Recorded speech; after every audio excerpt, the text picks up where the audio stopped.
So I'm going to make a mixed media plaque. Thank you, Maxine. I'm going to make a mixed media plaque. And I've got some bits here. So this is a long plaque from our long plaque set, which comes with this side, which is the largest one, that's a bit smaller, and then a smaller one as well. So I'm going to use that, and all I've done so far is just stencil on the background.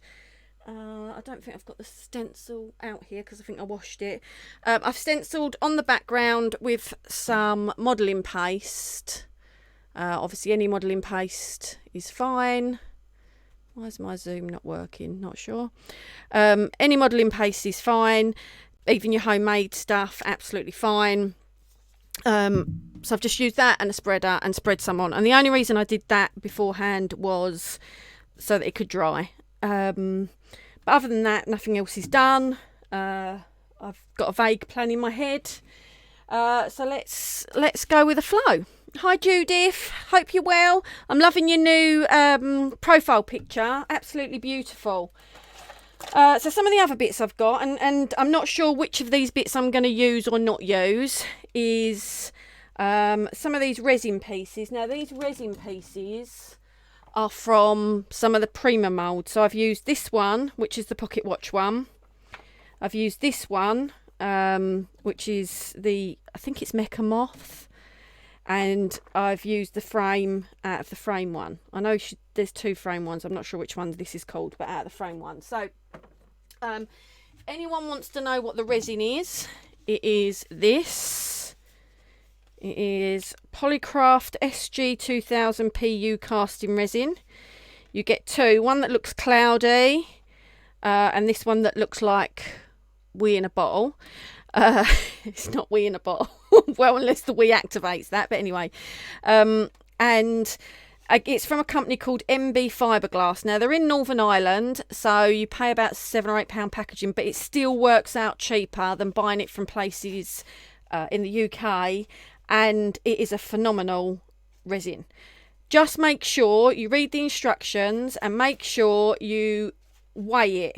So this one is heavier than this one, so don't do it by measurement, do it by weight, and then it will set. And the best thing for me, because I'm so impatient, is it sets really fast. So probably within about 10 minutes you can pretty much demold them, and then they need a little bit more sort of drying time, but you could use them if you wanted to. So I don't know if the camera will pick it up, because for some reason it's not letting me zoom in. Oh, it's zooming in now. Can you see the detail in there? And this is why I love this resin. I like paper clay. I use Hearty when I use paper clay, but there's a couple of things I notice. If I really saturate paper clay, it ends up going a little bit mushy, and I mean really saturate it. I can get sharp details, not quite as sharp as this. And the other thing, the main reason why I prefer this is if I do a frame like this, when I do it with paper clay, this always, when it dries, ends up kind of bending out of shape a little bit, if that makes sense. It doesn't stay quite square, whereas these stay perfectly square. And then the little bits like this as well, you find don't break off with the resin, whereas with the paper clay they tend to break off. So these are the pieces. Now what I'm going to do I put it together, then paint it, like gesso it all, or do I gesso it? No, let's gesso it first. So let's do our layout. Let's decide what we're going to use, and then we will gesso it. It's not going to be a difficult project to do.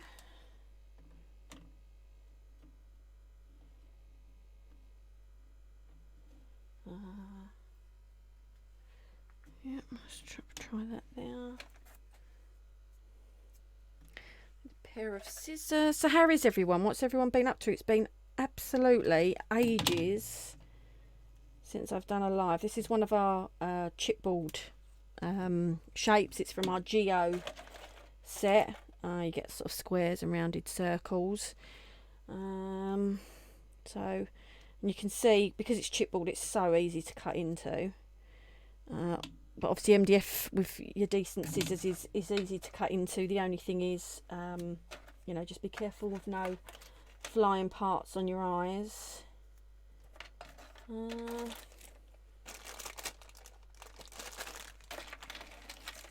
I won't open. So the MDF cogs are from our mixed cogs pack. So let's have a look. Let's layer some of these up. So this, for me, is probably the most fun part, because you're just... Let's make that look like that's going in the middle. I've got a selection of these pieces. Again, these are all from them moulds. Got a selection of pieces. I've got quite a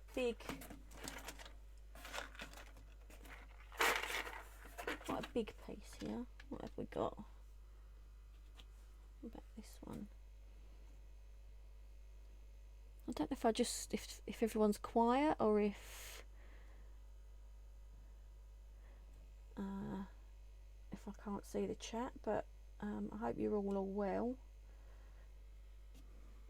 Okay, so when you're doing this sort of thing, you don't need to make it look like it's linked up. It's just one of them things that I like doing. It makes me feel happier. So it looks like that cog is running down to that bit. What else? So let's hold this one up.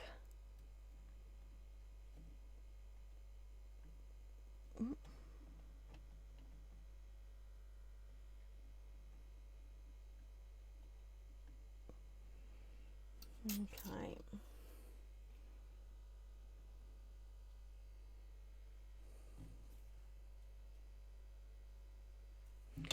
So it's okay, and just snip it into it to get the bits you want. It's a better size from that.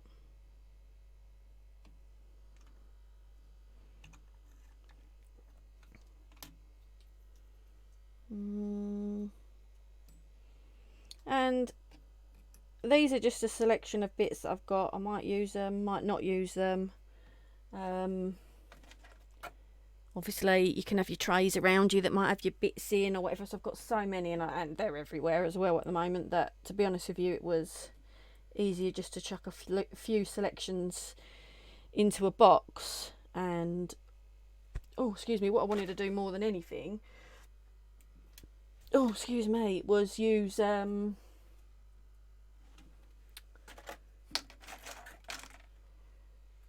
these resin pieces.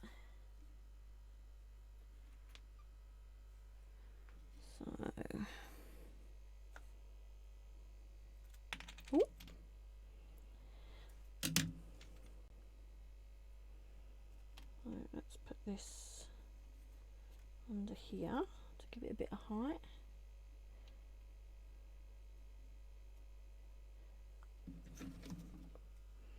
So you won't fully see these bits once all the bits on, but like that you'll see bits sort of peeking out. Oh, excuse me, my voice is going. So it's just trying to balance it all the time. Trying to see, and just remember it will sit slightly once you've stuck it. You can prop it up with pieces.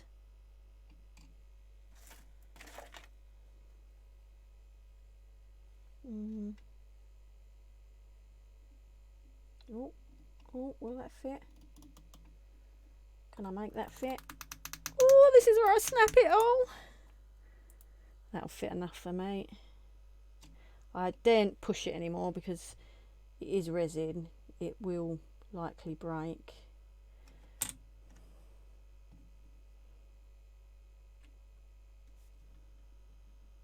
Okay. So, do I want to use anything else? I think I'm going to use one of these. So these are our fancy clock hands, and you get 4 pieces, so you get 2 large hands, 2 smaller hands. I think I will use smaller ones, but I'm not sure which one.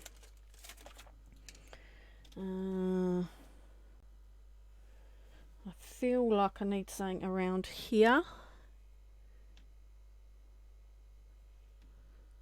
I'm not sure if that's too long and if that makes it look too uniform. What about this one? Oh, don't knock it all, Sam.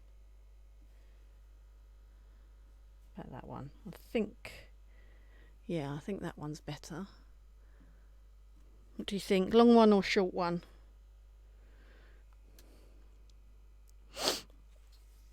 We'll go with whatever you all say. Long one or short one? So the long one came down to about there. I could push it up a bit more.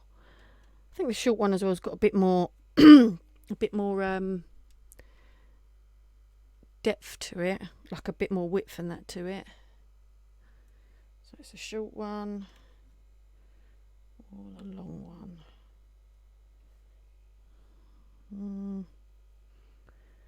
Yeah, I'm thinking short one. Yeah, it's the same as you, Judith. Short one. Yeah, like that. Right. Oh, don't lose it all. Do we need anything else at the moment? I can add more afterwards, but I just want to start gessoing bits, so I just want my main bits to start with. Not quite like that. Right. Let us gesso. So, I have, let me zoom back out. Okay, right. Alright, have I sent everyone to sleep this quickly? Or is just everyone very, very quiet tonight?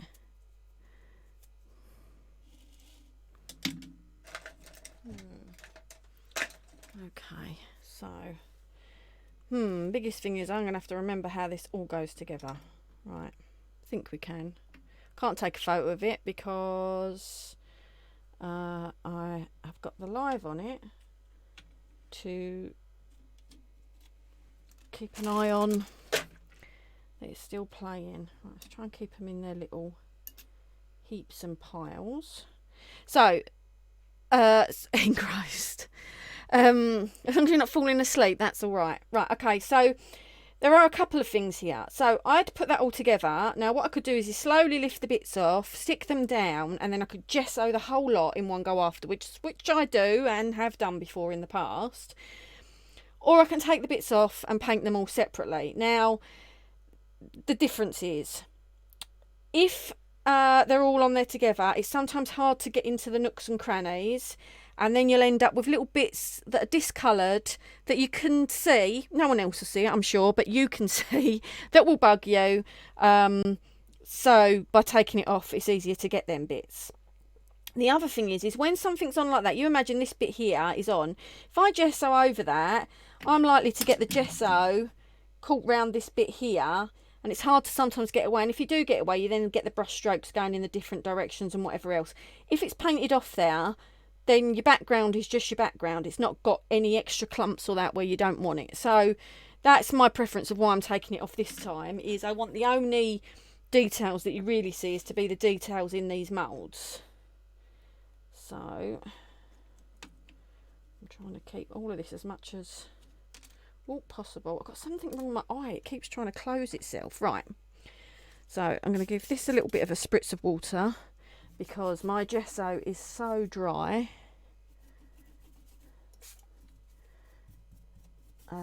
What would have been better on the background is a deeper stencil. So sometimes what I'll do, and again you've probably seen me do it in other videos, is sometimes I'll use things like our geo shapes.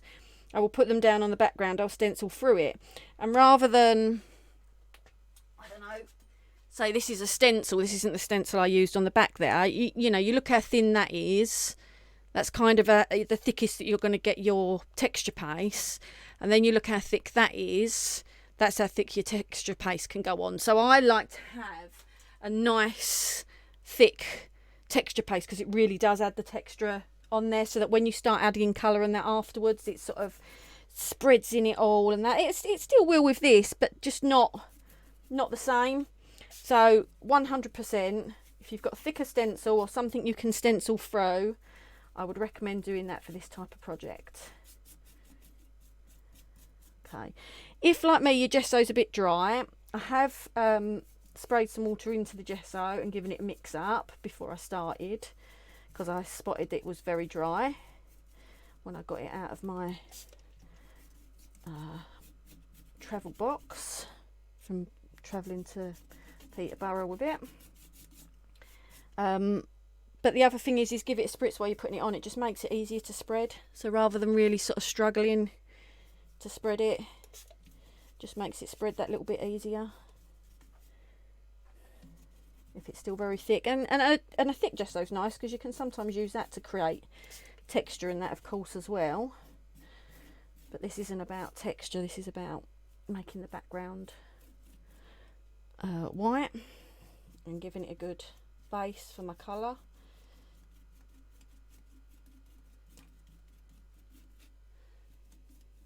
Okay, so that might need another coat because it's gesso, it's not acrylic, which would go bright white. So let's just move that to the side. Let's start painting some of the other pieces. And I'm not going for perfection with these painting these pieces, because you know, like brilliant white, and definitely making sure every bit's covered, because I'm going to end up adding colour to these. So as long as they are lighter and they all go together. Again, if I had a white resin, for example, I would not I would not even bother painting the resin at this point. Actually I might, because the gesso will give it a bit of a tooth. It depends what paint you're using afterwards.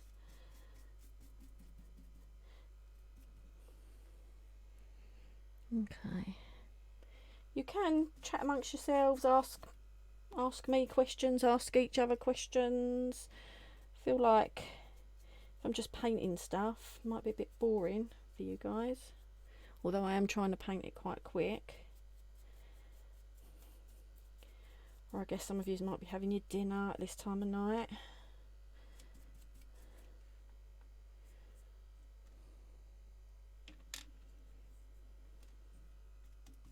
Oh, that's a bit much.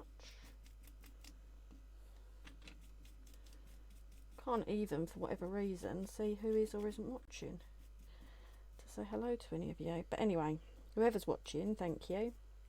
Whether you're watching live or whether you're watching recorded, thank you.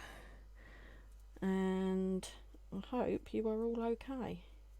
And I am doing another one in about 2 weeks, I think, in this group. So it's been absolutely ages, and now I'm going to do a couple. I should really stay on top of doing them more often, but as a lot of you know, we've got lots of animals here that we keep taking on, that need new homes and need some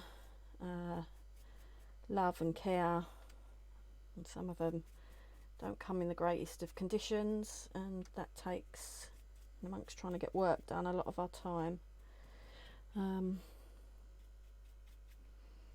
we've got more new arrivals coming next weekend, which we've got to build homes for, big homes. So this week is going to be a bit manic. Couldn't do it any sooner because hubby's been away down in Essex, seeing family and friends, and picking Leo up because she went down to stay with her grandparents. What pets has everyone got? Or has anyone got pets? This is a metal flower. I think this is I think this was a Finnabair, like the Prima Moulds are Finnabair. I think this flower was a Finnabair one as well. And I'm going to dry that and then give it another coat because it's metal.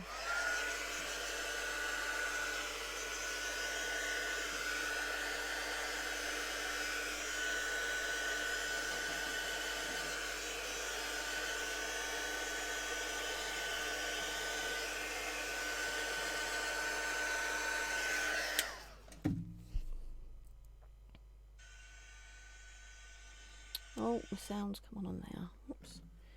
Right. Let's give this some more. Oh, that's quite warm. Note to self, don't forget when you heat a metal object to dry it, it remains quite warm. And 3 birds. What birds have you got, Maxine? And thank you. I need to post more of them, really. Again, it's one of them things. Sometimes quite often I don't have my phone in my pocket, if I'm honest, in case it gets knocked out. And sometimes I take photos and then forget to post them anyway.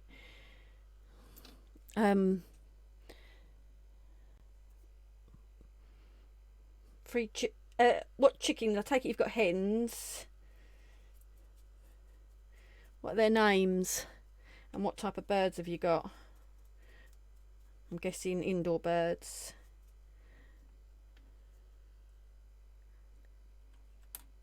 Oh, lovely.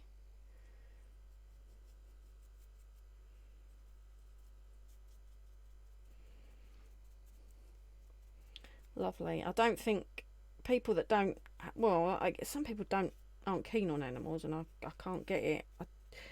It's the joy that we get from seeing them, or when they do crazy stuff, or just, I say to my husband, it just, looking out and seeing the animals just being animals and doing their thing. Gorgeous the parrot. I love that name, Benji the ringneck and Budgie the bunny. I love that. Gorgeous. Oh, that's excellent. Yeah, I say to hubby, like, when you look out and you just see the animals doing what animals do, and being content and happy, it just makes my heart sing.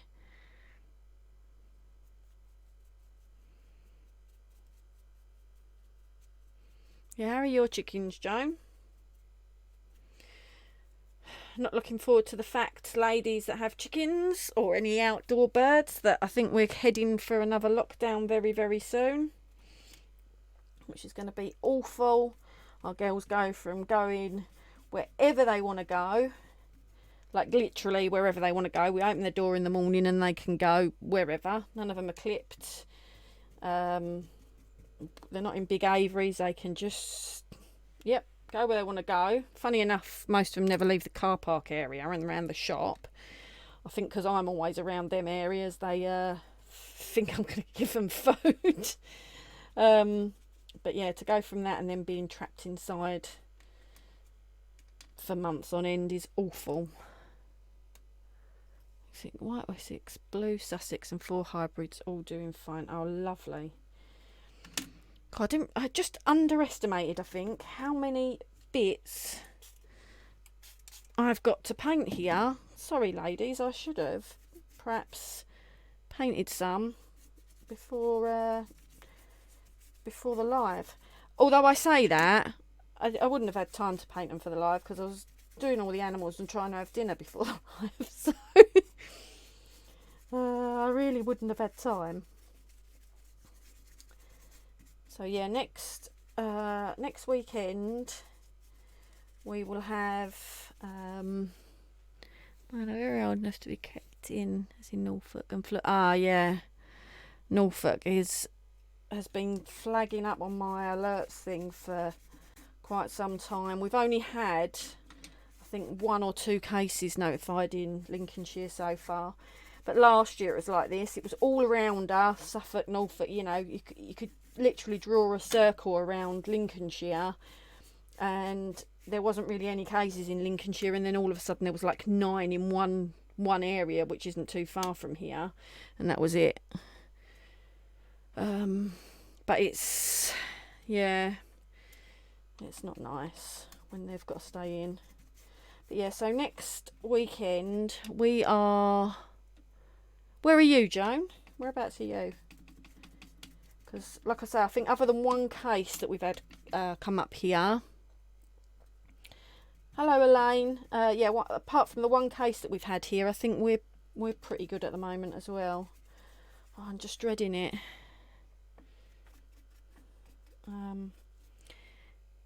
So next weekend we have 2 ponies arriving with us, miniature ponies.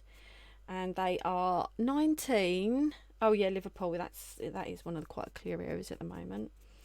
They are 19 and 20, and they are in basically a garden with no grass. They're very fat. They've been given a lot of hay, but because they're just sort of on a dusty, muddy, well, it's not dusty anymore now, it's like a bog, grass thing, they've both got coughs. Yeah, they can't run around, there's not space to run around. One of them has got a really bad eye, and it seems as though the eye has been like it for a couple of years, and it's bad enough it needs an operation. Well, certainly in my opinion, it needs an operation. So, you know, and bearing in mind my history, well, the majority of my history is with horses. That's where, when I first, in fact, I quit college to work with horses. I was already working with horses, started college, got offered full-time job with training and whatever else, and so that's what I did. I'll take the pic, I'm hopeless. Oh yeah, it is a gorgeous picture, Judith. Yeah, so in my opinion, he needs an operation. I don't think it's going to be cheap. I'm dreading it. They're also not up to legal standards, in the sense that horses nowadays all have to be passported and microchipped, of which they're neither. Again, which is hundreds of pounds for each of them. But part of me, because we haven't got the money, and you know, obviously we've got to think of the other animals we've taken on, but I know other people have offered to take them on and they won't release them to them, but they've said they'll release them to us, and I don't want him to go another how many ever years without his eye being done, and without having space to run and grass to eat. Well, that's even if they can eat grass now, because obviously they've been off grass for so long. It might be a case of that they become ill if they go out on the grass, so we'll just have to play it by ear. So anyway, we're not classed as a rescue, Joan. We were never going to get all these animals. We were going to get chickens for ourselves, but I think everyone in the local area thinks we're a rescue or a rehoming place, because whether it be pigeons or doves or whatever else, if someone finds an animal that's injured, they all seem to bring it here. So if stuff needs rehoming, people tend to ring us and ask us. So we have looked into becoming a charity so that we could potentially try and do some fundraising, and that might be in the shape of using one of our paddocks next year to do like local dog shows, and that'd be a really nice community event, as well as, you know, earning a bit for the animals. And when the campsite's open, you know, we always, when people come down, it's not part of the camping and we don't advertise it as such, but we always, if people want to look at the animals, we will always take them out to see the animals, because, you know, for me, if we can help someone else get the joy out of the animals, if we can educate people on different types of animals, then Rian, oh, I don't know if I'm saying that right, excuse me, then I love it. And we quite often have people say, oh, can I give a donation? And we, you know, we don't have a donations pot or tin.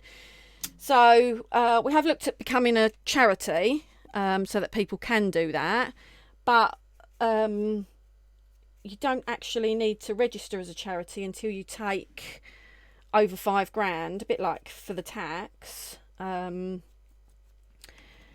I just think it would be better to sort of be recognised as a charity or a rescue, so that, I mean, I don't think we're entitled to anything, but I guess then if grants or something come up in the area, we might get some help. Oh, excuse me. But so no, at the moment we're not. We were never meant to be, but I think we're known as the local rescue or rehome. But then in saying local, the geese came to us. They were a rehome. They came to us from Leicestershire, so the people drove like an hour and a half to bring them here to us. So yeah, I think I think people are coming from further afield now, but we are getting to the point where money wise and space wise, I think your class as a rescue, there are vets out there will be willing to give their services.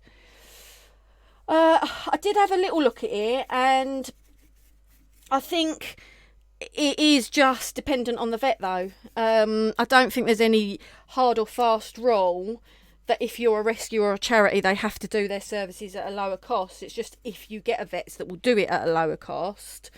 Thankfully, a lot of the stuff I can do myself. Don't know who she's a donation box. Most people do. Yeah, I definitely think we're going to get a donation box, because when people are down, you know, and like someone else said to us, it's not even just for the animals, but you know, we might take an hour or so out of our time to be showing them the animals, and we don't charge for that. So that's, you know, that's time where we could be working or whatever. So people are happy to put a bit of money in, you know. And especially when they can see the animals, and the kids, you know, get to sit and hold them and have their photos taken with them, and, you know, stuff like that. You know, they love it. So, yeah, I think we're going to do that. I think, you know, I'm quite lucky. I can do a lot of the things like injections and whatever else for the animals myself. So, our local vets, what they do is if I need any medications or that, I will ring them or email them, and then they'll leave the meds out for me. And I can go and pick them up, and I can do it myself. So that saves quite a bit of money, because you're just paying the cost for the meds. And 9 times out of 10, a lot of the costs are 9 times, you know, it's the cost of the actual call out or the taking an animal in there, you know, seeing the vet themselves. So if you can diagnose yourself and do the treatment yourself, it does save quite a bit of money. But things like this little pony's eye, that's an operation. That's not something I can do myself. That's not something that can be done here. Microchipping, although I can do it, it can only legally be done by a vet. So really, ours is by a waterfall. We loved it and didn't get asked, but happy to help you. Macho lamb and go. Oh, bless. Yeah, we don't like to, you know, and someone said to me recently, well, why don't you set up, you know, a patron page or a just giving page or something, you know, for the animals, and you can do updates about the animals and stuff like that. And I said, I don't like to ask people for money when, you know, we're all struggling. We've all got very little money. But then, like they said to me, you know, if people can't give, they won't give.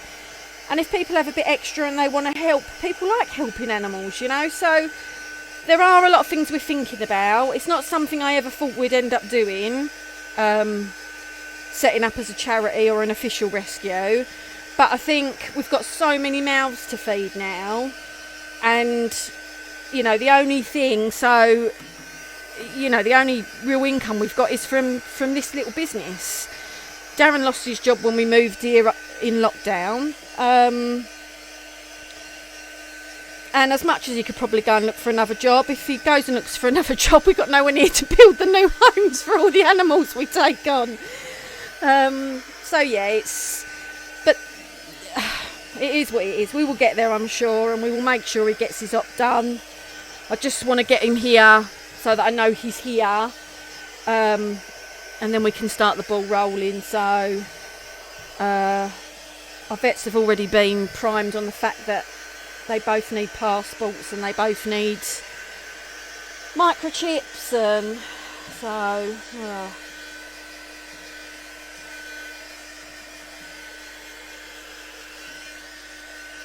right, so I've given everything a bit of a coat with gesso. Some bits could probably do with a bit more, like these resin pieces. I think I sprayed it too much, so I watered it down too much. I can still see the cream.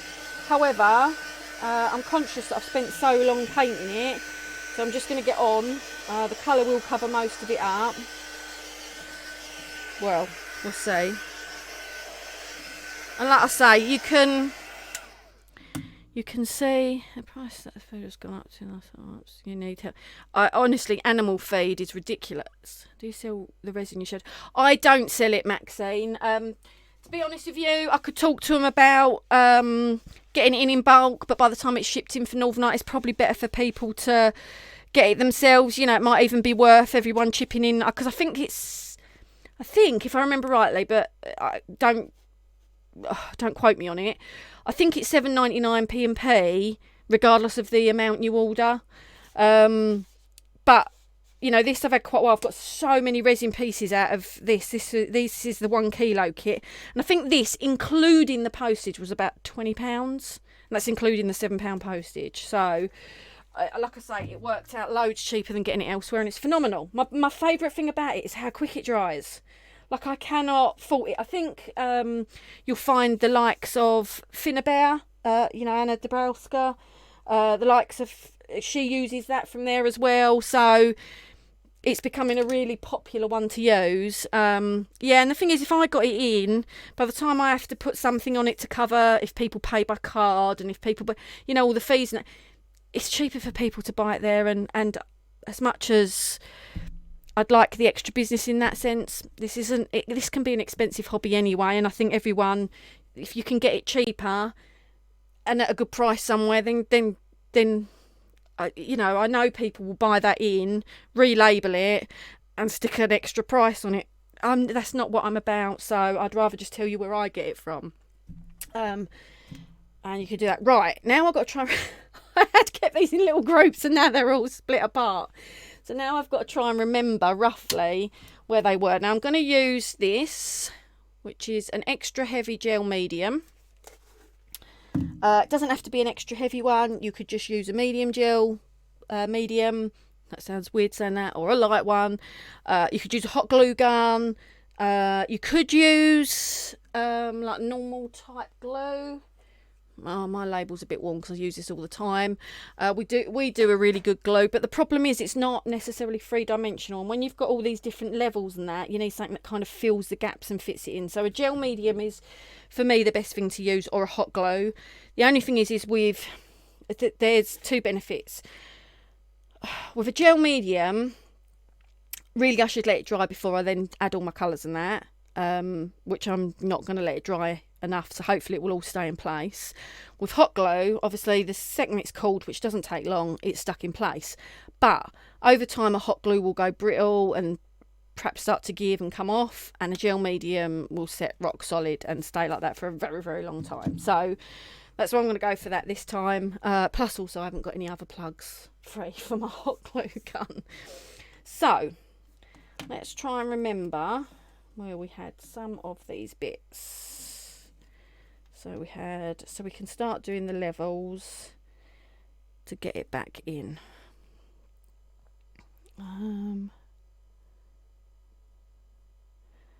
Thank you, Russell Jones. Sorry, I was just having to scroll through some of the comments. Oh, where are all the comments gone? Oh, there. Yeah, the price of food has gone up in the yeah, I mean, well, we all know, don't we? Human food's gone up. Animal feed has gone up ridiculously. I mean, and in some cases, because obviously we've got lots of different types of animals, in some cases we will find it hard to get certain foods at some points. Like our suppliers are like, yeah, we're struggling to get that in at the moment, or, we can't get that in at the moment. So that was going to be there. That was around there, wasn't it? It was under there. Right, so should we start putting these bits on? Oh, hang on. I had a piece of this under. Let's have a look.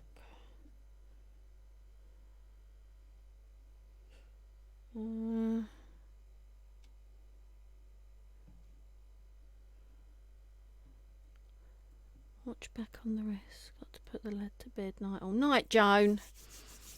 Thank you for coming on even for the time that you were on. That's great. Thank you.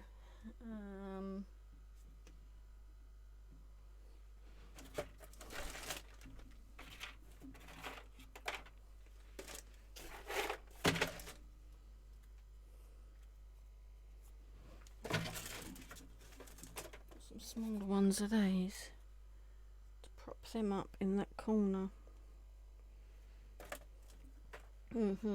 Right. So, and then we had here, we had these.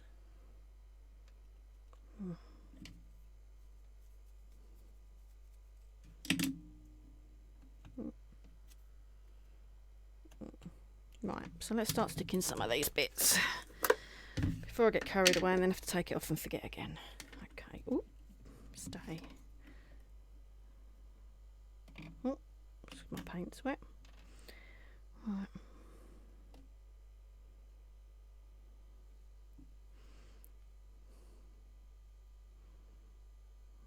What I want to make sure is I don't put any on the bit that's going to be hanging off, because that would be a waste.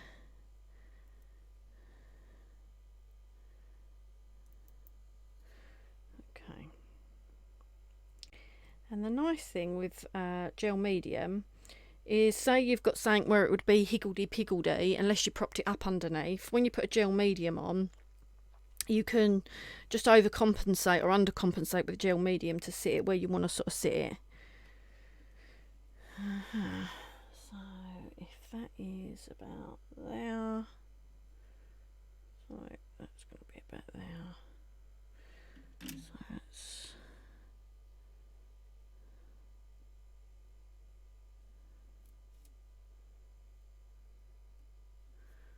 stick them bits on.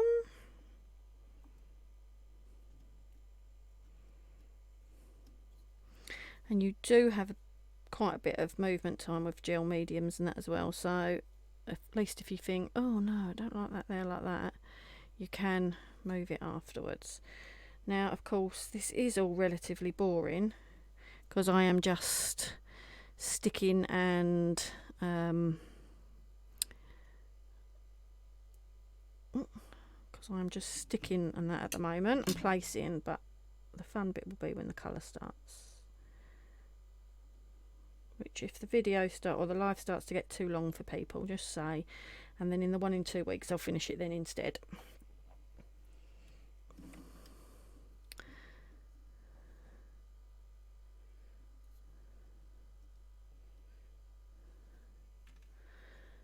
I don't even know how long we've been on. For some reason all the clock and that normally tells you how long you've been on, and people watching, that sort of stuff is all missing from my little screen. So I don't even have a clue how long I've been jabbering about rubbish for. Oh, excellent, thank you, Ian. But I'm still conscious that it's quite late, and I'm sure some people want to go to bed at some point. Okay, so we are covering these up, but you can, so you can't quite see all of that cog, but you can see the bit sticking out the edge. So everything that you're adding does add a bit in some way to it.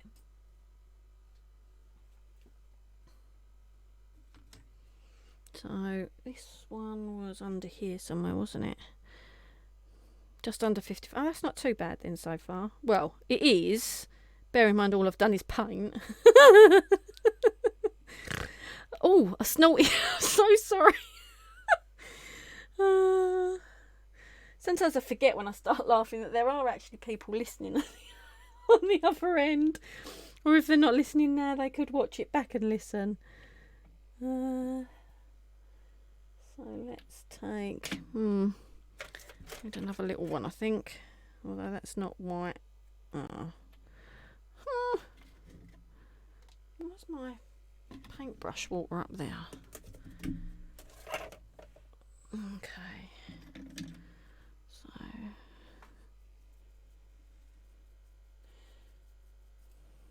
So this is one thing that when you've got it all set up, I can't remember how I'd done that bit before, so, and now that I've got it, I want it like that.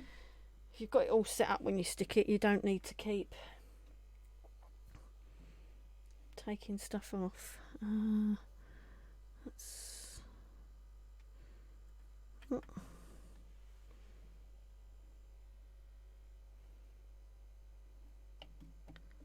Oh, it's all a little bit tacky when I touch it, because the paint isn't quite dry and my fingers are covered in paint.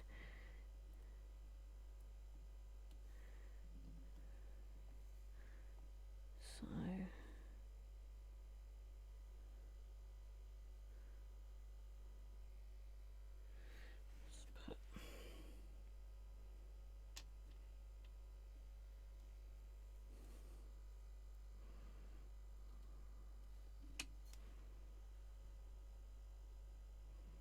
and obviously, if you don't like getting mucky fingers like I have, you can wear gloves or just take a lot more care than I do.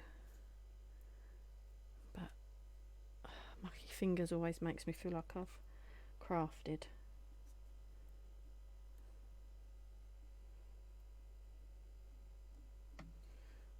Okay, I think I put that too high up.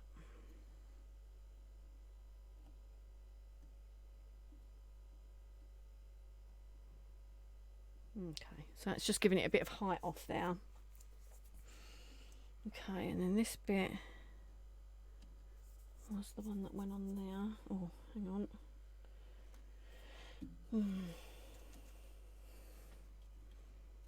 Oh, another one that I didn't paint. Sam.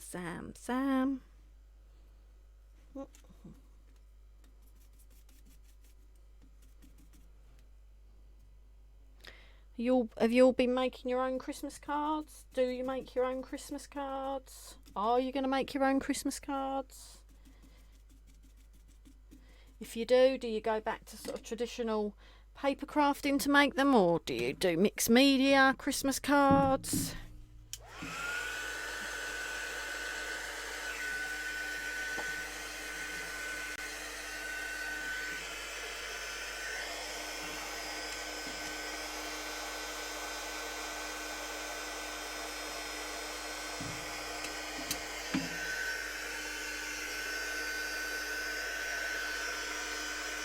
Now, if I've got too much gel medium anywhere and I want to remove it, the best thing to do is get a paintbrush and wet it and take it off, and then make sure obviously you properly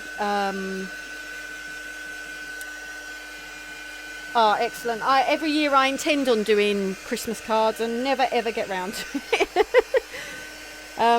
Yeah, so you can take it off the paintbrush, just make sure you rinse your paintbrush off well afterwards so it doesn't ruin your paintbrush.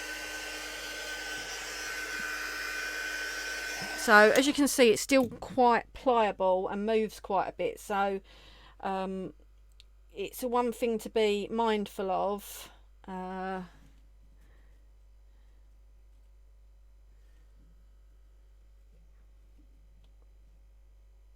It's the one thing to be mindful of when you're using gel medium, and it might move, like I say, when I do the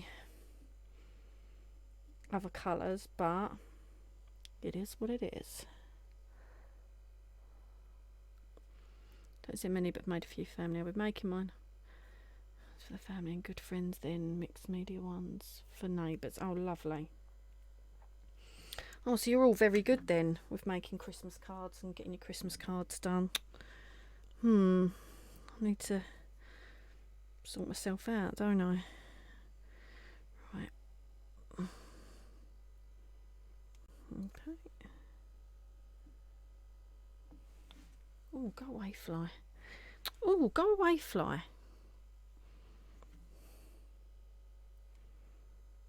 If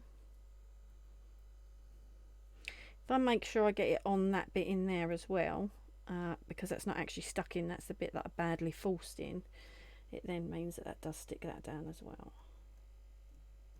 So that on there, and then this bit was on here.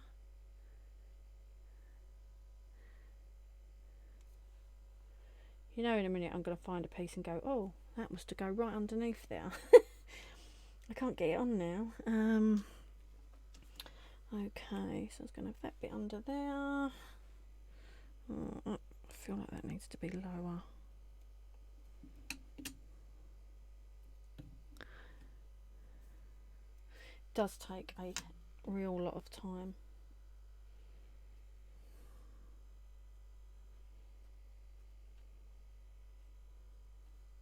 Go away, fly.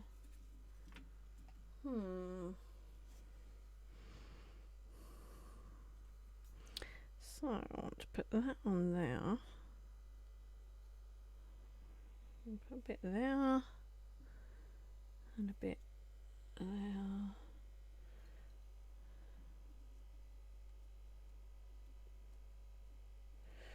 I cannot remember what I had for there.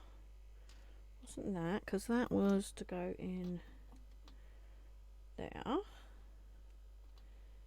was for that. Which was to go up here somewhere, which I'll sort out when I've got that on. This was to go on there. Actually,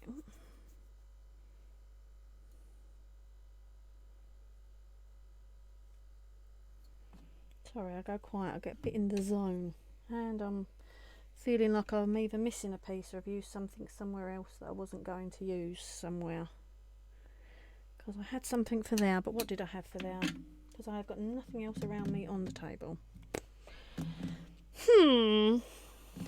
She says. Can any of us remember what I had up there? Maybe it was that. I've now put there. I've got another one over here, 2 seconds. Right. Got another one of these. Yep, that'll do. That will do.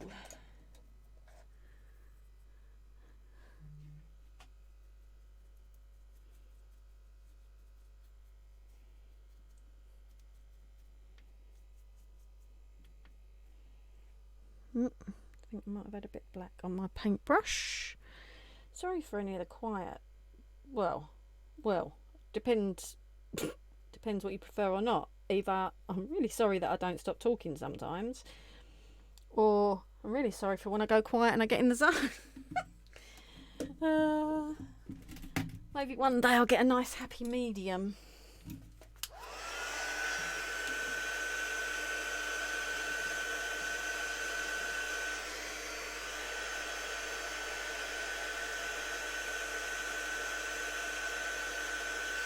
Right. Oh, again, it's still tacky because it's not dry enough. Oh. And let's put a little bit on there, a bit more on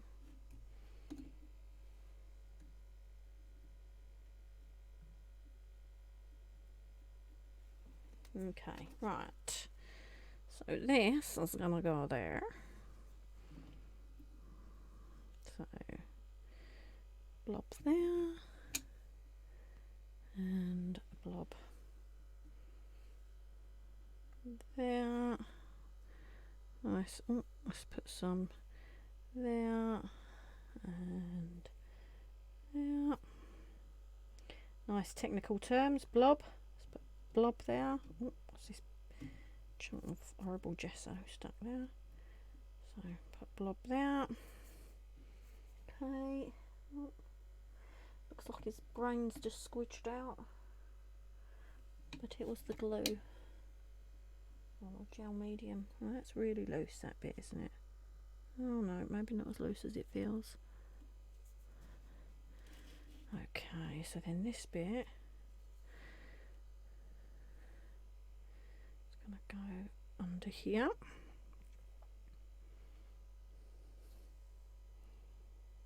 Right, and it took me 6 hours to cut on that. She loved it. Wow. Wow.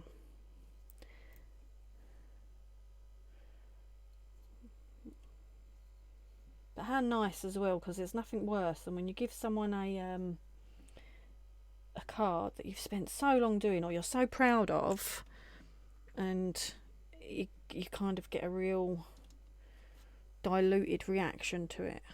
Mind you, I think most people give a good reaction. Well, I don't often give cards. Who am I trying to kid? But I can imagine it. But How lovely if she's kept it as well. Right. Was that about there that we said? It was about there, I think. And again, it's all white or creamies and whatever now.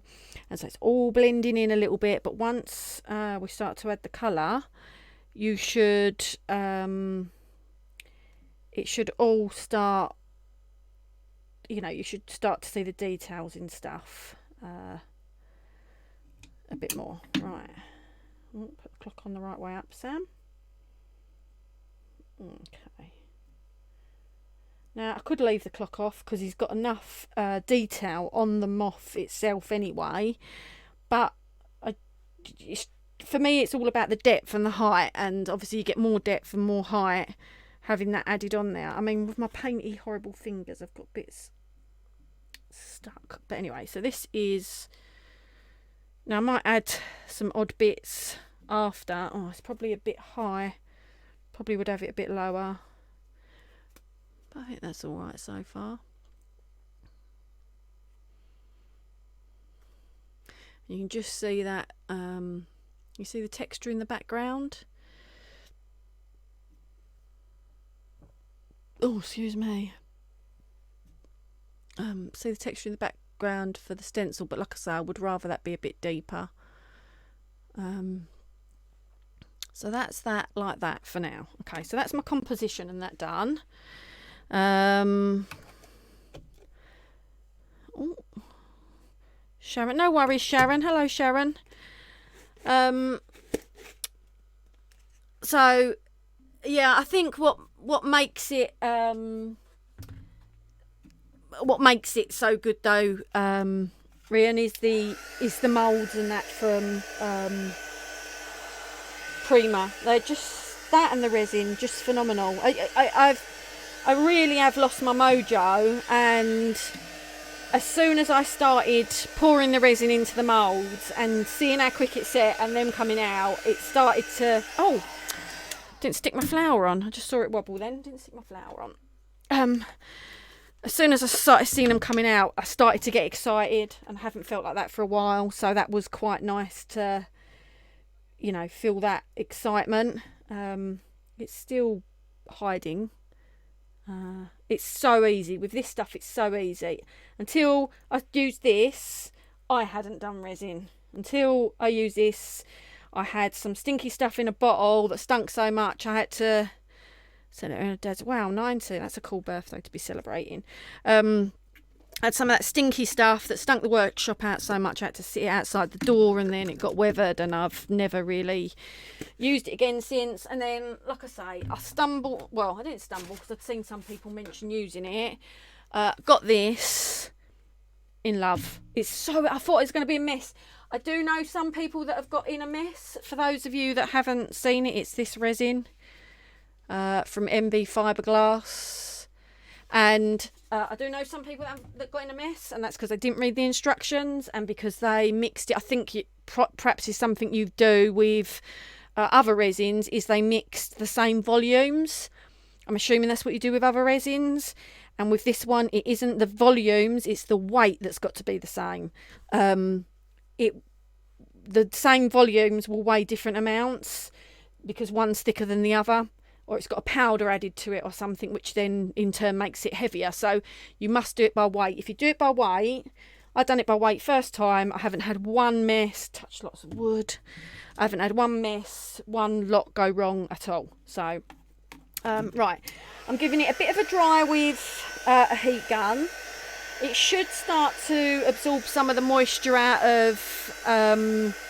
yeah, thankfully I've got scales already from where I weigh my post, and it goes down low enough that I can do small amounts as well, so that's really cool. But yeah, you will need scales to be able to weigh it. But I think you can pick them up cheap enough from most places now for a real basic scale. So this will start to bring some of the moisture out of the gel medium, which will hopefully help it set, but at the same time, whilst it's still warm, it will be a bit gooey. It won't dry it properly because I put it on quite thick. These pieces may move as I add colour to them, especially as while it's still damp, I'm going to be adding, like the gel medium's still damp, I'm going to be adding water to it and it's going to make it, you know, the gel medium wetter again. So if you've used a gel medium, let it dry. Obviously for a live video I cannot leave it to let it dry, and drug dealing again.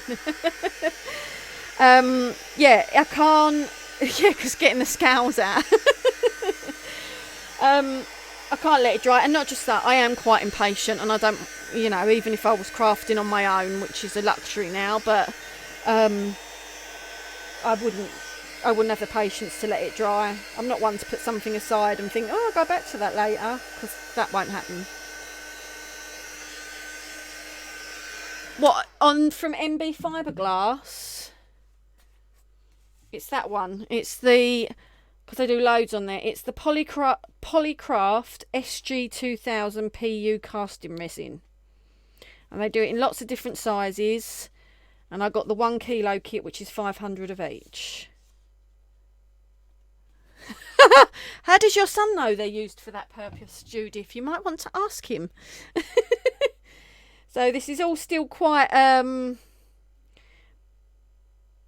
movable. Yeah, I really do need it to be drier, but I'm going to get going with this because I am still conscious of time. Right, let's go for that size paintbrush. Maybe a bigger one for the bigger areas. Is it going to fall off when I hold it up? No. Okay. No,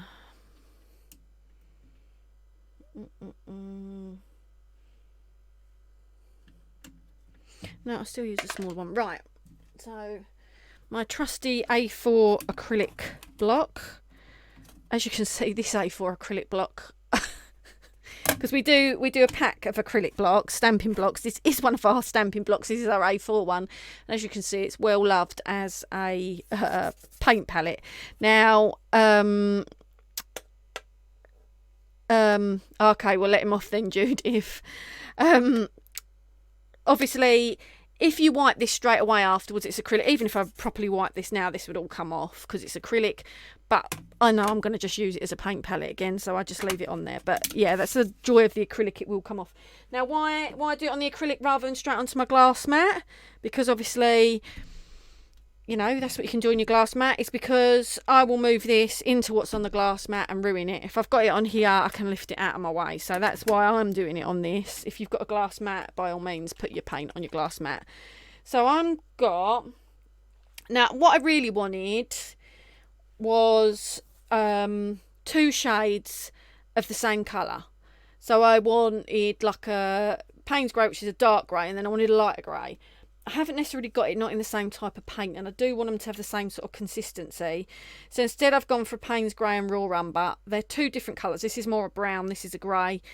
But I'll still like the combination of them together, and then I'm going to do a pop of some other colours in there as well. So I've given them a shake. So that's the Payne's grey, and that's the raw umber. And I'm going to wet my brush because I want these to be quite fluid, and I'm going to wet where I'm going to put these. So what I'm going to do is I'm going to go for the Payne's grey first, which is the darker one, and I'm going into all the places where I think the deepest shadows would be. So right under in there, maybe a bit around there, and then I'll give it a spritz to loosen it up. Right under there.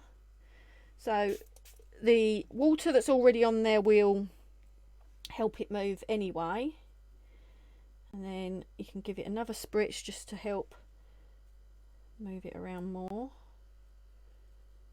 And can you see, am I zoomed in enough that you can see what I'm doing? Is that all right like that? So again under here, and then what I want to do is I'm gonna stand it up a bit to get some of that colour to move down and around, and I can help it on its way as it goes down there further. bit of tissue. Oh, nearly went for the wrong one, and then up under. Oh, I forgot to re-wet it, didn't I?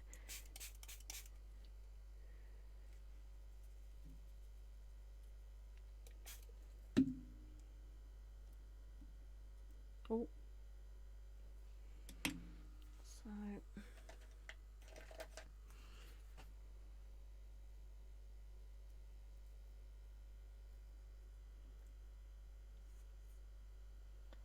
this is what happens when you try and do it before it's all dry. So that's me just taking some of the excess glue off where I've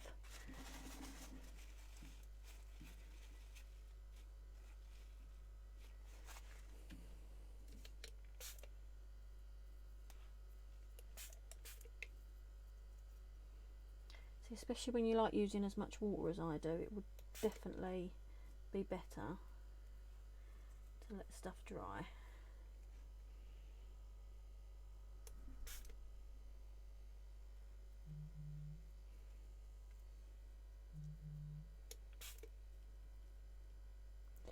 Okay, so you can see what I'm doing is I'm adding the colour and I'm spraying with the water twofold. So I'm spraying with the water first of all on the piece, so it goes on a bit looser. I'm got a wet brush, and then when it goes on, if it's going on too, how can I put it, like too intense in one area, then I'm using it to spray it out, but I'm letting it stay more intense in some of the areas because that's the idea of having a bit of, you know, depth to it, so that you can see when you can see depth, i.e. shadow, so i.e. darker bits, you get that better 3D perspective, you get that better perspective of how it actually is. So I'm going to need a bit more Payne's grey. So let's go here.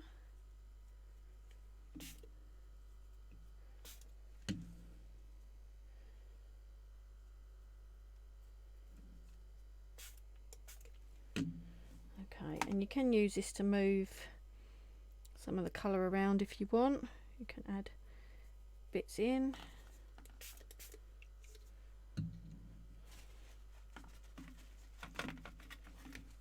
Okay, so let's, what I want to do now is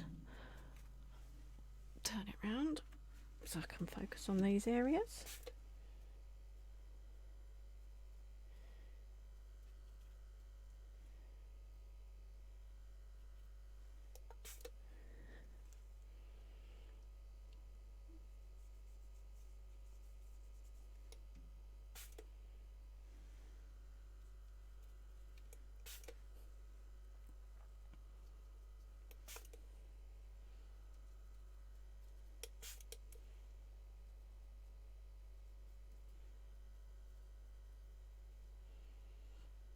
And then in some of the areas, like the inside bit there, you can try and sort of focus it in to make it that bit darker.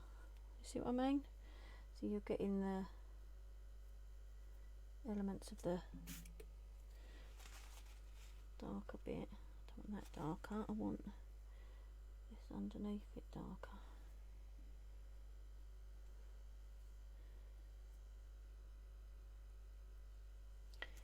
Alright, you see where you're getting the darker bits right in there. More grey. It's better to put less on your, oh, I picked up the right one, haven't I? Yeah. Less on your mat and add it when you need it, because then you don't waste any.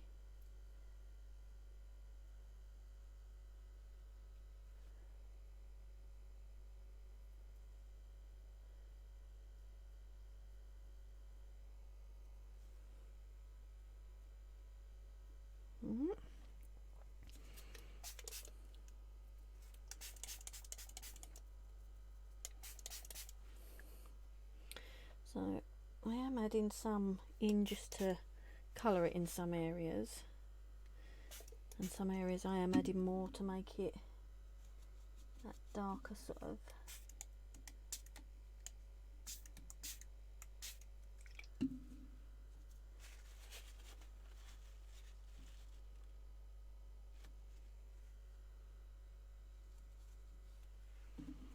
Okay, let's have a look at this. Is coming out so far. So this side, we need some around here, don't we?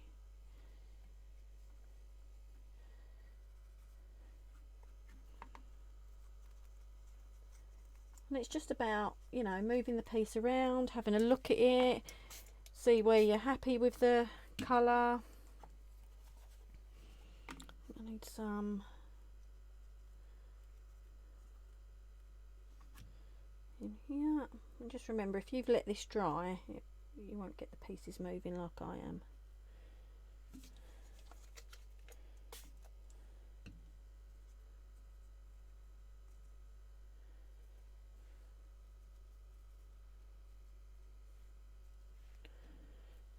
Okay.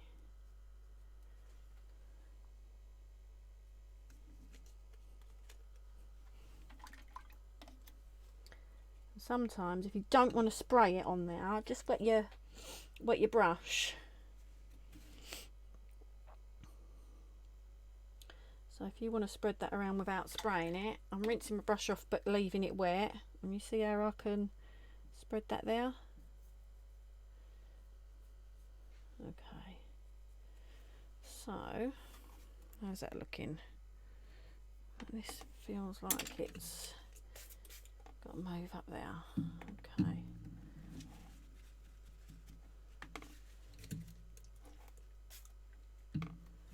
Okay, so let's give this a bit of a dry.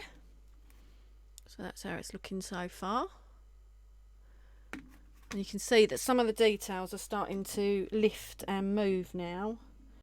Again, if you're not happy with it, take a brush in and move it around. I don't want any what looks like hard edges. Okay, right, so now I'm going to give it a blast.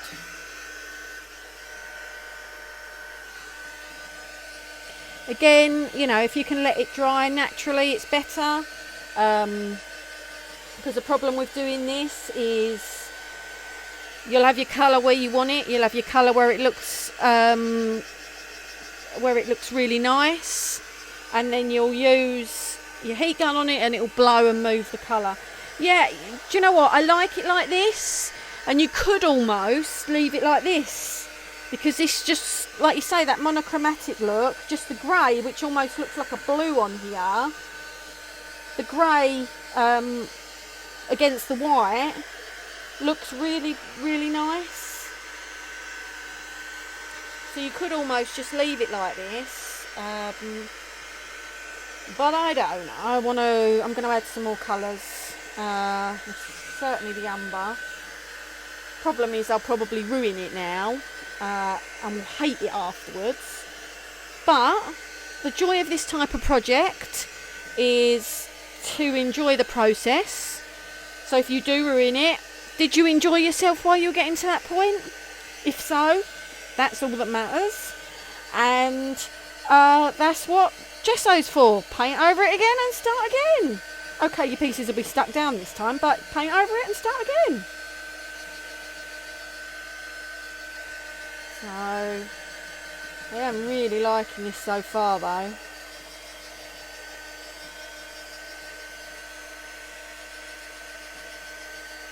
Yeah, the only thing that I really am not that happy with is the stencil. I really do want a deeper stencil, so that the colours would be catching in and around it now.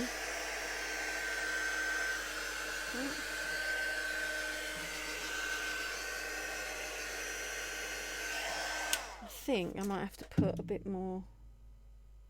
I don't know, see, one second it feels a bit stuck, the next second it doesn't. What I need is my heat gun just to secure it, even though I put the 3D gel on. But like I say, I've got no free plugs.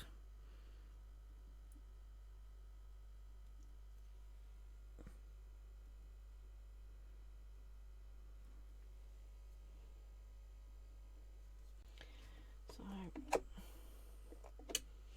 okay.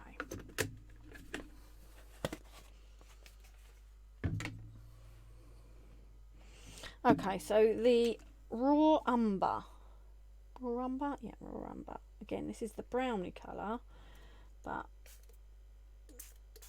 let's start adding some of this in.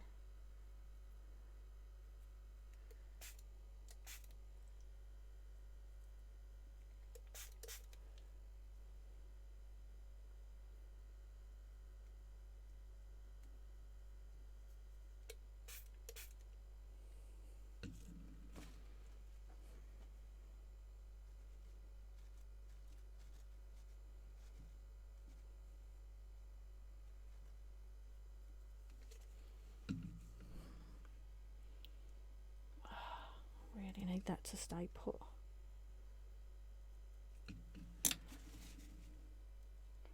Do I like the raw umber on there or not? Not sure. But it may be too late to change my mind now.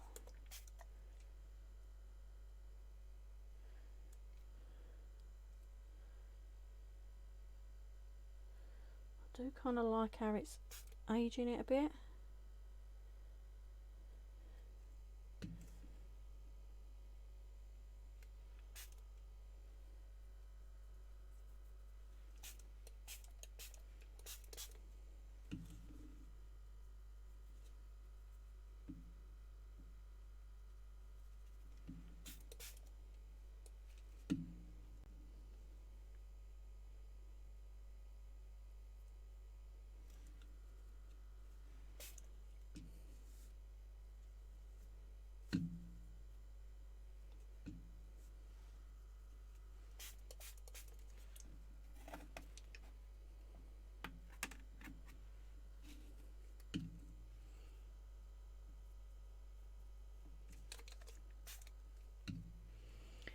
My problem is sometimes I dilute it down too much, forgetting that it all goes a lot lighter when it's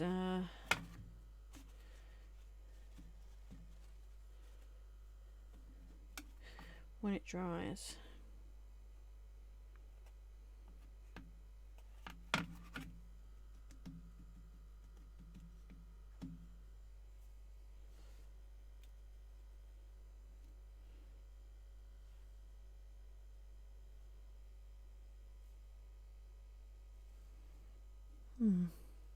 Well, sorry, I'm very quiet, I know, but it's just because I'm getting absorbed in the doing.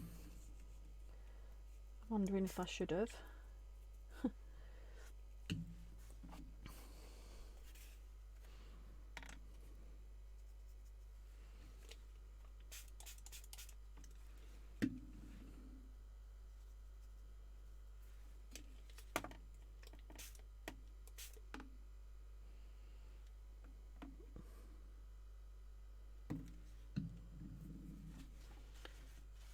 Ooh.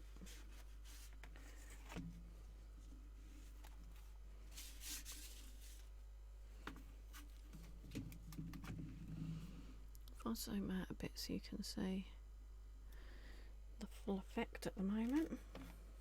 I do like the fact that the raw umber's kind of aged it all. For sure.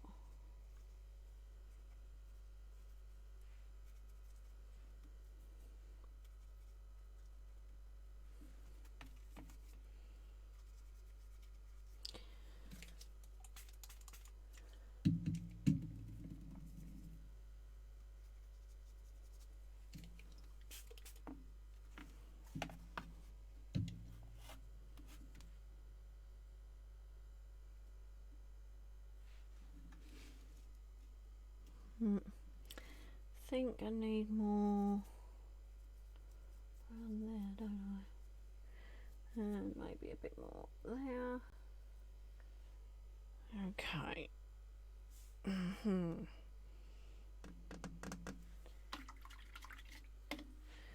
Is that enough of the raw umber?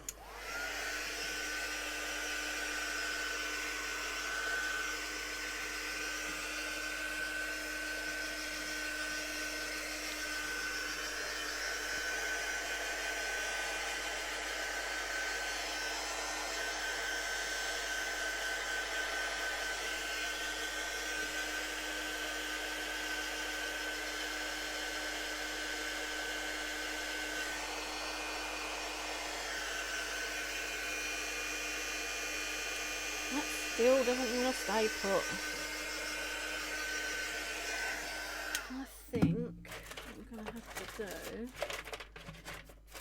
is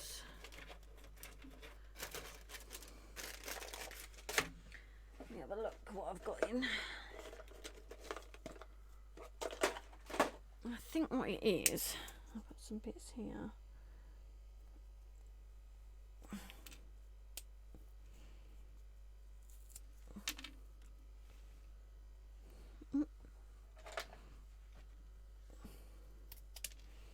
I think what's happening is the weight under that is quite heavy, so it's falling on itself, like it keeps falling. I think if I put something under it to prop it up, I mean, like I say, if I had extra plug sockets now, I just would plug the heat gun in.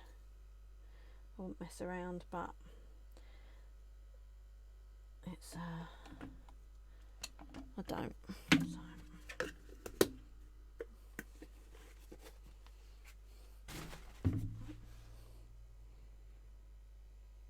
Oh no!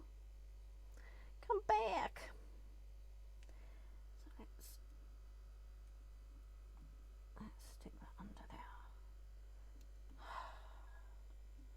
Let's give it a bit of height. Oh jeez, how many times am I gonna take this out? Oh no, you're very wet under. Oh, look how wet and slimy that is. And that is why you don't do this bit until it's dry.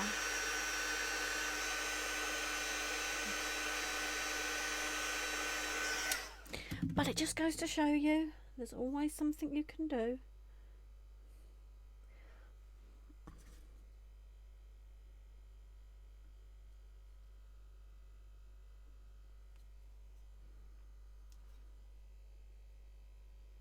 Have I got it in the same place? Right. Okay.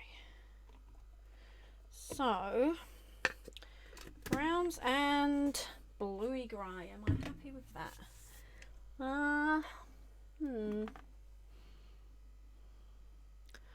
Think so. Right. So what I'm going to do now is I've got a couple of different colours. So this one is diazine purple, something like that. This is a purple. It will be highly pigmented. Is that all dry then? So in this case, a little will go a very long way, because the idea with adding a bit of colour now will not be to colour it in the same way that the brown and the grey has, but will be to just add a bit of a pop, really.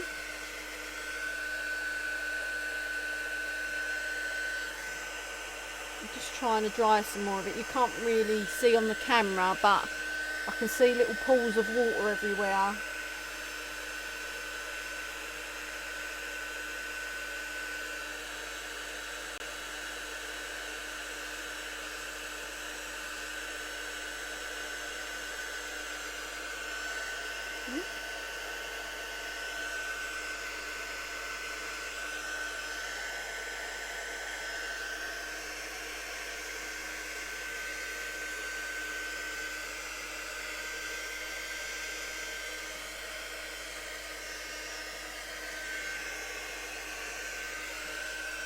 Okay, so again, I quite liked it as the monochrome. I'm quite liking it like that,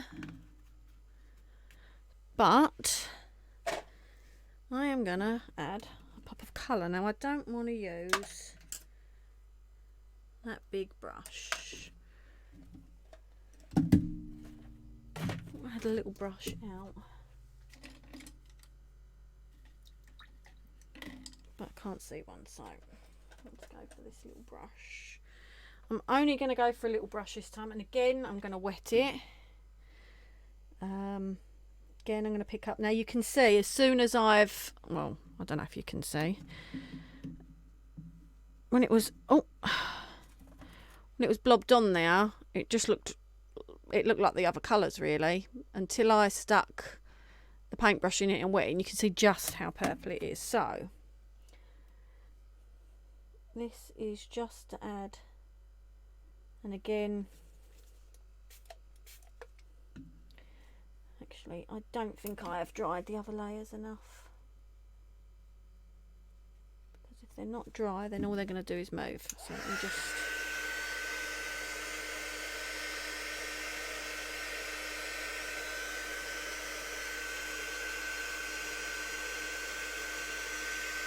and if they move, the problem is if they move, it'll just start to look like mud. So I need them to stay put. I'm conscious of time.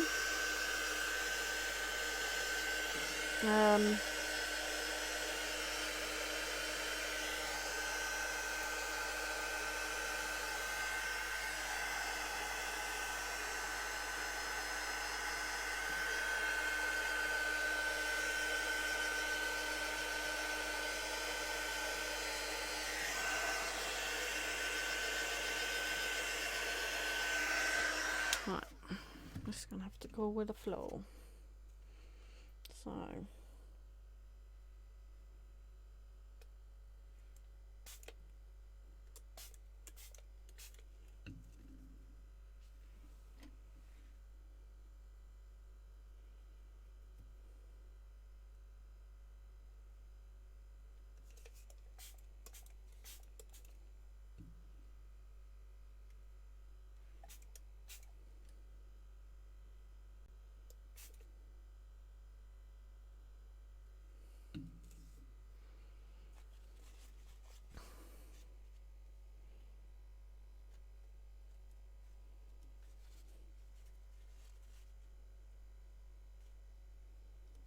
and again I'm just dabbing it off a bit because, like I said, it's just meant to be a hint of the colour.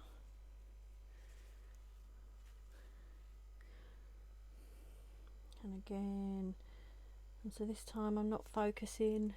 Oh, that's alright like that.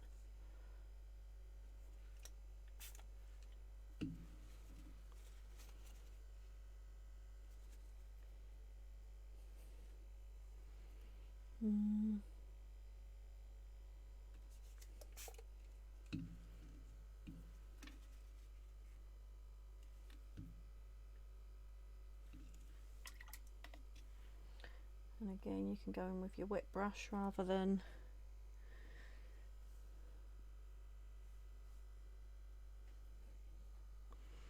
so there's, you know, a couple of ways you can damp this down is spraying, is wetting it on your palette here, is wetting your brush.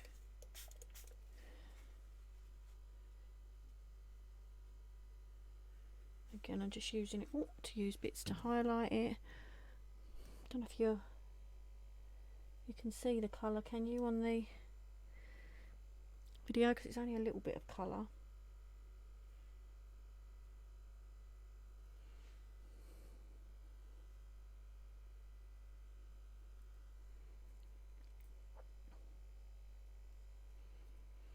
And the idea is I'm adding this in less places where I've added the other two colours. Might not have got too much on my brush. So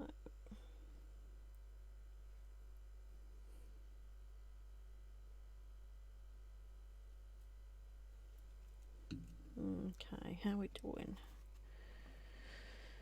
And it needs something up here with the purple. Okay, so I don't know if you can see the pop of the colour in there.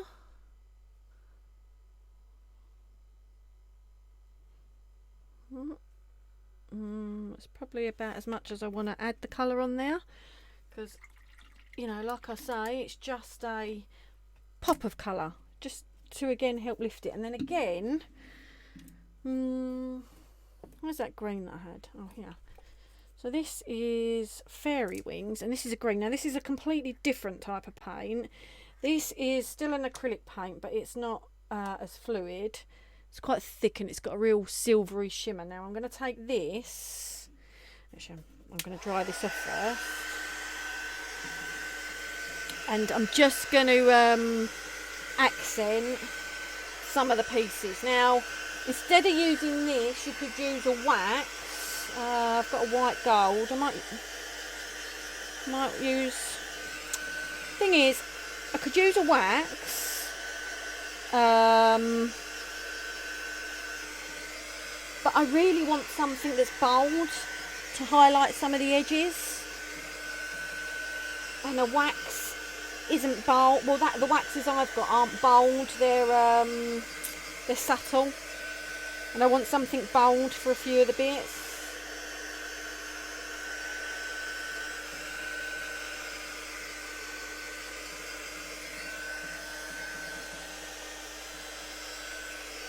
So I think, to be honest with you, I could probably add more grey to create some more depth in some more areas.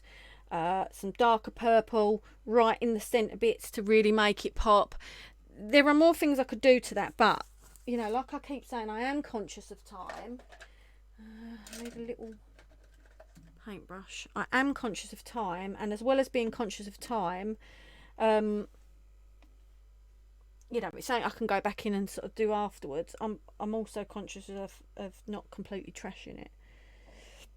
But this is quite a thick paint, and as much as I want to water it down a bit, I don't want to water it down too much, because it can't act as a highlighter, as a bold highlighter for pieces, if I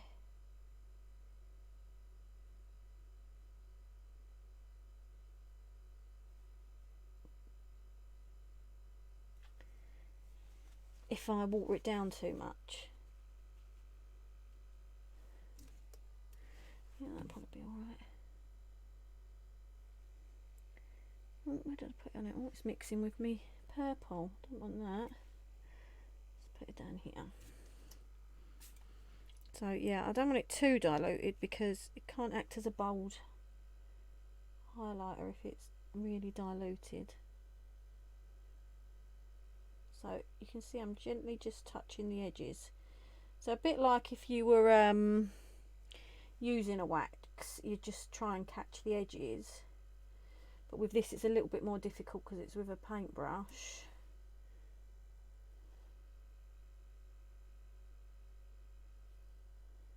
You have to be a bit more.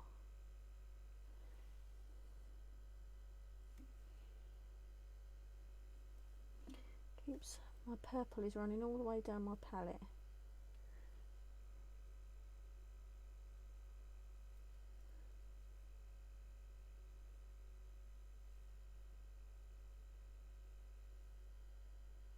It doesn't have to be exact pieces like that, where I've run it down there. Just a touch on the side there. Some of the wing bits there.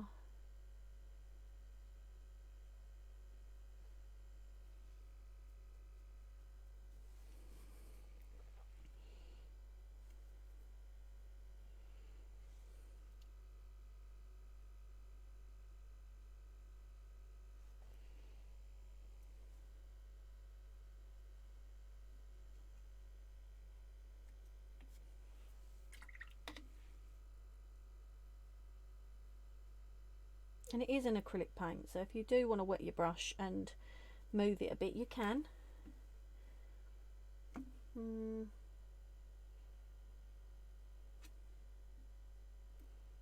Like I say, it's trying to get that balance where it doesn't go on too thick. It can move, but it's also not too watery that you can't see it. And I will hold it up to the camera in a minute so you can see how the colour is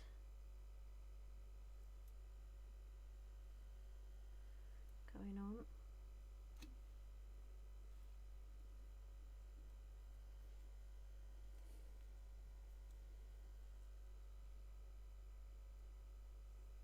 And if you kind of put your brush to the side, you can try and catch details again like it's a wax, rather than painting in the gaps, so you get the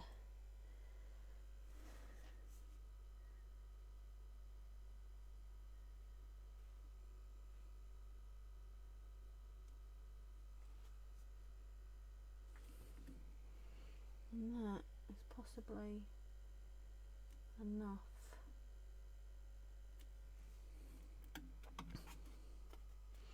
So I don't know if you can see just the areas where there's, can you see the bits with the green? Sitting on the edge of the frame here. I'll try and take photos afterwards so you can see it properly, and there's just some bits around. You see, just here and there, just again to add more texture and colour. And probably the only other thing that I would do to finish that off, but I'm going to end the video there anyway, but probably the only other thing that I would do, and I will do it afterwards before I take a picture, is might add some splats, not sure, but the only other thing I would do is probably edge this with a black soot distress ink, edge it all the way round, just to give it that edge so it really brings your eye back in to the middle piece. Let me zoom out so you can see the full thing. Yeah, I'd probably put some black soot on it, so I'll do that before I take the photo. But I think for there I will probably have a little play and add a few more bits or add a bit more colour or whatever else at some point. But for now, that is the finished plaque, and hopefully you could see just how easy it was just to layer it up and then add your colour. You know, you don't have to do the pops of colour. You could have stopped at the monochromatic. You could go for completely different colours. You could make it look rusty. You could make it look all metallic. You know, you could do some stamping in the background as well. It really is up to you. The most difficult part about doing something like this is getting that composition right, because you know, what we do with the stuff that's on it, you're welcome, Maxine, what we do with the stuff that's on there is always going to be to personal preference, but composition is important. It's the same as when you take a photo, when you do a piece of art or like mixed media like this. Composition is what in someone else's head, a viewer's head, looks right. You know, because, you know, sometimes we look at stuff and we think, don't look quite right. That's what composition is. You know, what makes a better, you're more than welcome. What makes for a better composition, you know, when you got a good composition on a photo, that makes a stunning photo rather than a photo, you know, a good photo. So a lot of people work in threes to do the three things. So, you know, the three frames. Some people say do it in a triangle. That doesn't mean make your work look like a triangle. That just means, you know, structure it where you've got something there, something there, something there, you know. Some people like doing it offset. Some people are very much about the, you know, find your thing, but just get that composition right and keep adding bits, taking bits away until you're happy with the composition. Once you're happy with that, then just have fun adding your colours. But thank you so much to everyone that joined me. It's been absolutely ages, but it's been really fun for me, which is why I went quiet at some points, because it's just really fun to get engrossed in it. I don't often get to do this. Yeah, and for anyone watching this on catch up, so thank you very much. And yeah, I really hope you enjoy it, and I'll share some photos soon. And really take care, everyone. And hopefully I'll see you again in a couple of weeks when I'm back in this group to do another one. All right, take care, everyone. Bye.